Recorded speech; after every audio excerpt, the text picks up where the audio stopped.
le comptable m'annonce une forte hausse de notre rapport financier. Voyons voir le compte de résultat.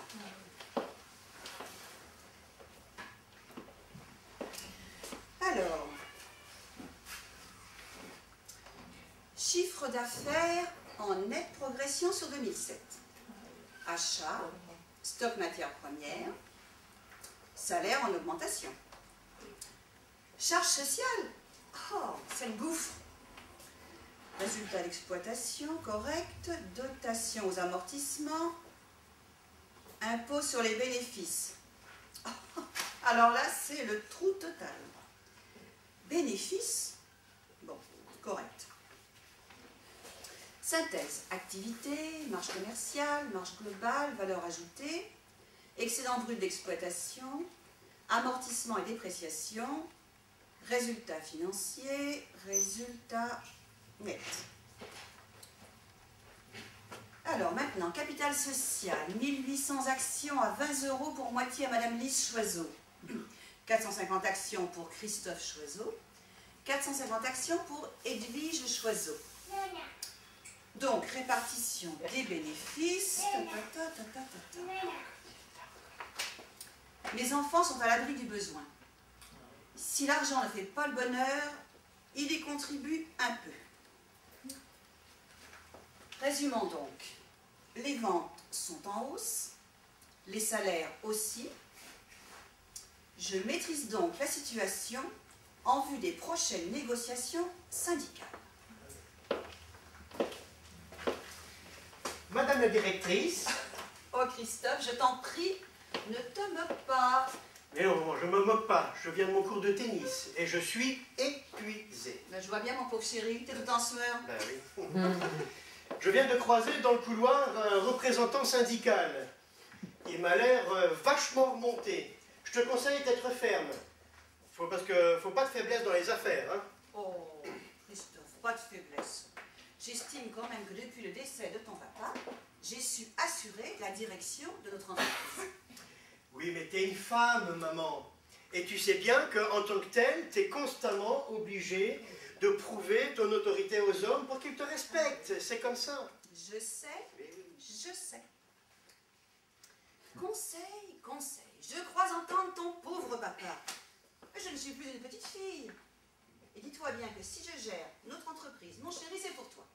Je souhaite que bientôt tu me remplaces et deviennes le PDG de notre société. Bon, parlons d'autre chose. Comment va Edwige, ta sœur? Tu dînais avec elle hier? Oui, puis d'ailleurs, je me suis bien amusé avec sa dernière trouvaille. Dernière trouvaille? Oh, ne me fais pas peur. Avec elle, je peux m'attendre à tout. Non, maman, ne t'inquiète pas, n'aie pas peur, il n'y a vraiment rien de grave. C'est un simple retour aux sources. Une idéologie plus ou moins écolo. Les décroissants, tu connais? Les décroissants? Ce n'est pas une secte au moins. Avec elle, oh là là, je sais qu'elle n'est pas bien du tout depuis le décès de ton papa. Et vraiment, je m'inquiète beaucoup à son sujet.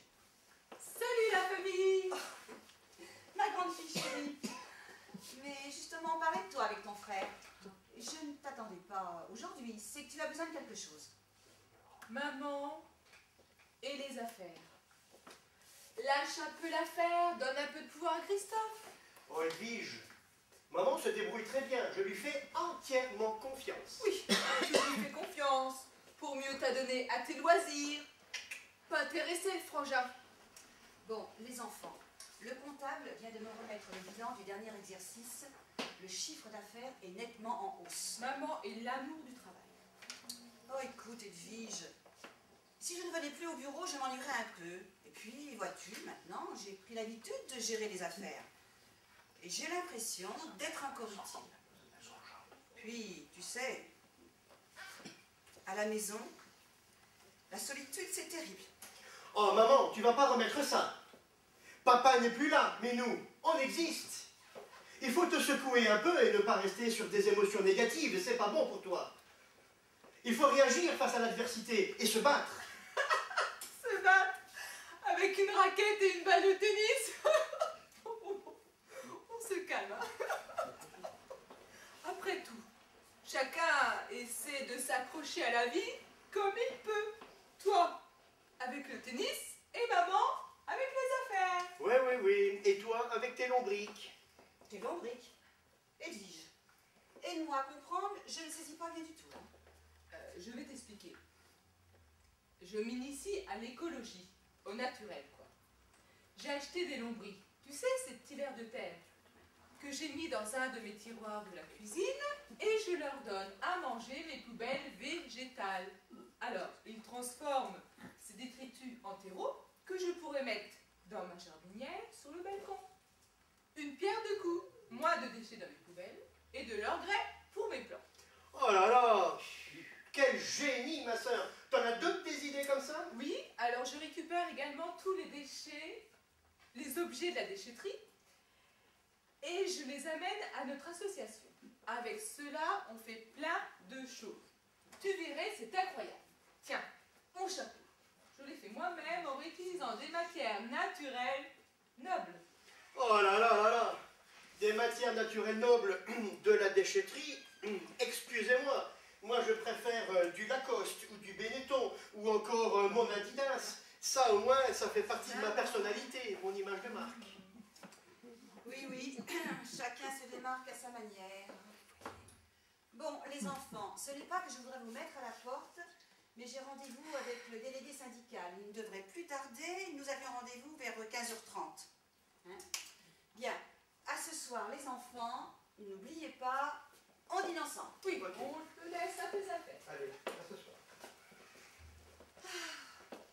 Mes pauvres enfants, ils cherchent un sens à leur vie et sont toujours en quête d'identité personnelle.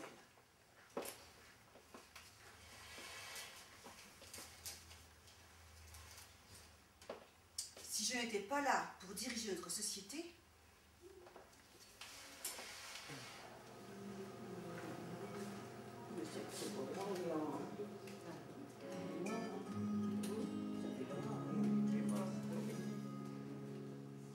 Trop bête pour planquer la cagnotte, trop égoïste pour aimer.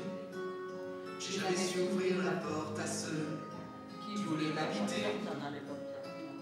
Trop vite à des voleurs de poules, trop peu à des semeurs de vent.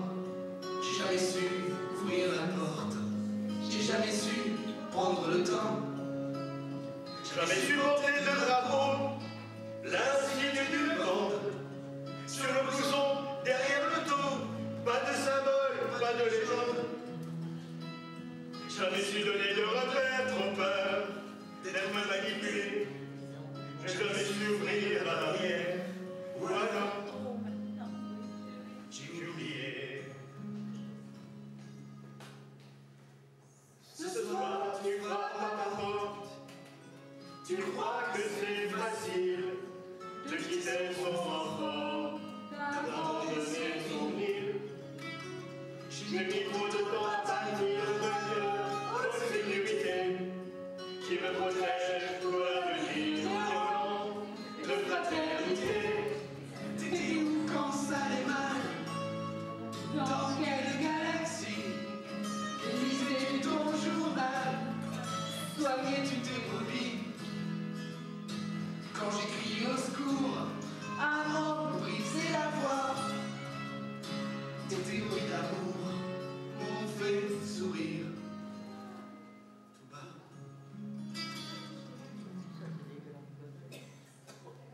J'ai pris 10 ans par an. Je me sens comme un vieillard. C'est sûr, je perds mon temps à gommer des histoires. J'ai remonté la pente comme on sort de prison. Tu sais ce que ça représente? Comme remise en question. Mais ce soir, tu frappes à ma porte. Entre, je t'en supplie. J'ai besoin de ma force pour rebâtir ma vie. Je veux y croire encore, je veux y croire à jamais. J'ai jamais su ouvrir la porte, mais je finirai par y arriver. Je veux y croire encore.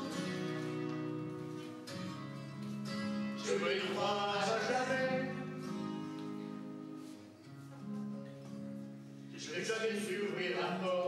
mais je finirai par y arriver.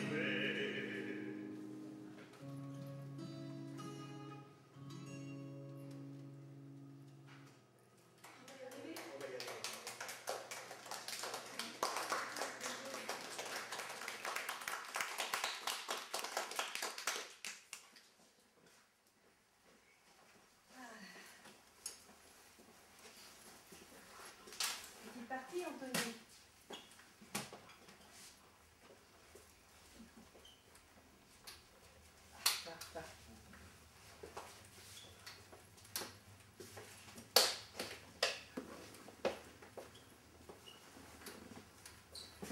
Ah, tu es trop fort, Anthony. Je suis essoufflée. Le bébé commence aussi à se fatiguer. Non, non, vous allez faire les muscles, on va faire un sportif. Oh là là là. Ah, stop, stop, j'arrête. J'en peux plus. Ok, à toute maman. Mais tu sais, j'étais content d'être avec toi. Ça fait si longtemps qu'on n'avait pas joué ensemble. Je vais aller jouer au ballon. Oui. Oh là là.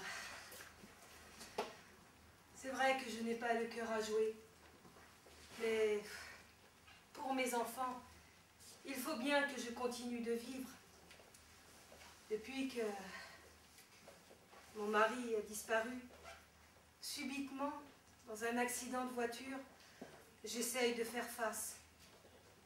Mais je sens que je sombre petit à petit dans le désespoir. Pourtant, il ne faut pas. Il ne faut pas. Ce bébé que j'attends a besoin d'une mère. Il a droit à la vie. Je suis porteuse de vie. Porteuse de vie dans mon corps. Et porteuse de mort dans mon âme. C'est horrible. C'est horrible. C'est la bataille dans ma tête. Je ne vais quand même pas tomber folle. Je me sens perdue au fond d'un trou noir.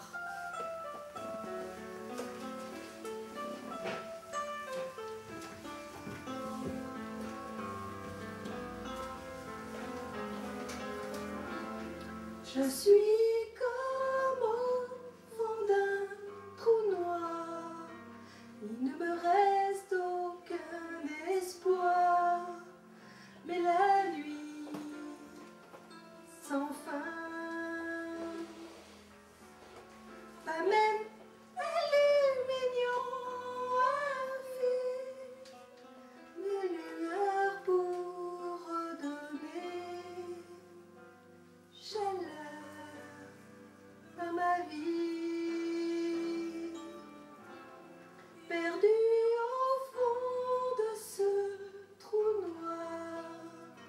Il ne me reste aucun espoir, mais la nuit sans fin, pas même allumions un fil de lueur pour redonner un peu de chaleur à ma vie. Perdu au fond de ce trou noir, n'y a-t-il vraiment plus d'espoir?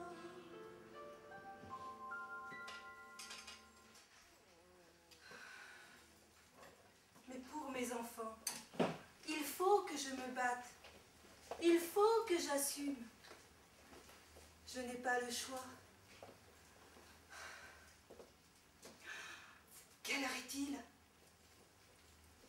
Vite, Anthony, il nous faut rentrer. J'ai rendez-vous avec Madame Choiseau, ma patronne.